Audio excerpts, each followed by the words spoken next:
है ना। अपने टीचर को मोटू मोटू कह रहे हो, हमें पता है हम मोटू हैं। तुम्हें बताने की थोड़ी ना जरूरत है। तुमको क्या लगा हम नाराज हो जाएंगे? नहीं भाई, हमको तो बहुत हंसी आ रही है। ठीक है जी। मंकू साहू। मस्कैट इज स्माइलिंग, मुस्कुरा रहे हैं। सुरजीत माहोतो, फर्नांडो, बोर्ड नहीं दिखाई, नीचे ऐड, अच्छा अच्छा नीचे ऐड चल रहा होगा, ओके ओके, तो मैं कोशिश करूंगा कि नीचे ना लिखूं, बिल्कुल सही बात है, मैंने देखा नहीं उस बात को। ठीक है जी, चलो जी चलो जी चलो जी चलो जी, आगे बढ़ जाएं, आगे बढ़ जाएं। Direct formula, direct formula, direct formula. मेरे फिजिक्स में 21 क्वेश्चन अटेम्प्ट किए हैं, जिसमें से 20 क्वेश्चन सही लग रहे हैं, बहुत बढ़िया लग रहा है यार, शाबाश। 21 में से 20 तो बहुत अच्छा स्कोर है।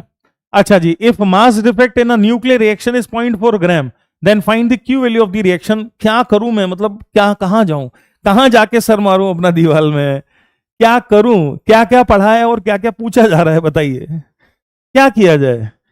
भैया मास डिफेक्ट सीधे सीधे दे दिया है 0.4 ग्राम, और आपसे क्यू वैल्यू पूछिए, बस वो केवल ये जानना चाहता है कि तुमने अपने पूरे जीवन में क्यू वैल्यू शब्द कभी सुना है, और अगर सुना है तो क्या पता है कि क्या होता है क्यू वैल्यू। क्यू वैल्यू होता है जो एनर्जी रिलीज हो रही है, सिंपल एज दैट।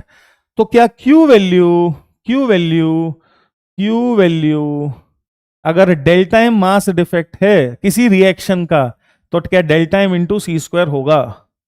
वैसे तो मास डिफेक्ट जो शब्द है वो जब हम न्यूक्लियस फॉर्मेशन करते हैं तब यूज होता है, पर किसी न्यूक्लियर रिएक्शन में भी हम मास डिफेक्ट का इस्तेमाल कर सकते हैं, क्योंकि मास डिफेक्ट शब्द का मतलब होता है वो मास जो लूज हो गया है। लूज हो गया मतलब कहां चला गया, मतलब एनर्जी में कन्वर्ट हो गया है, as per Einstein energy equation, delta M C square, है ना भाई। तो क्या delta M C square is the energy जो कि मास का एनर्जी कन्वर्जन की वजह से एनर्जी में कन्वर्ट हो गई होगी, और वही तो क्यू वैल्यू होती है किसी रिएक्शन की, किसी न्यूक्लियर रिएक्शन की। यहां से हम अच्छे से समझते हैं कि दो तरह के न्यूक्लियर रिएक्शंस हो सकते हैं, पॉजिटिव क्यू वैल्यू और नेगेटिव क्यू वैल्यू वाले।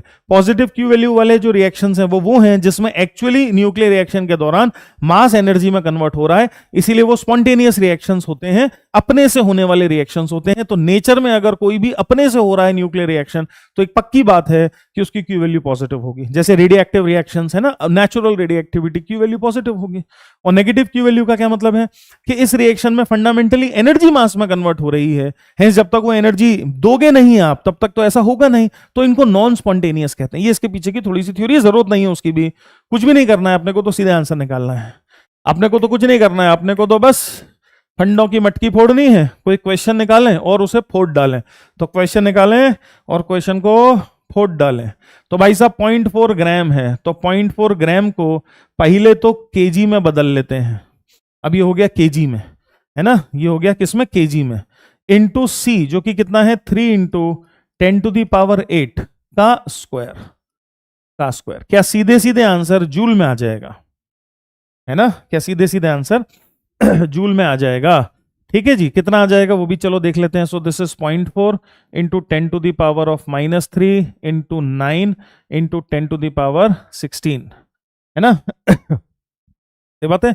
तो 9 इंटू 0.4 इज 3.6, सो 3.6 इंटू -3 और 16 इज 13, 10⁻13 जूल। इतनी ज्यादा एनर्जी रिलीज होगी मात्र 0.4 ग्राम अगर इत्तेफाकन एनर्जी में कन्वर्ट हो गया, तो महाराज इतनी एनर्जी रिलीज होगी जिसके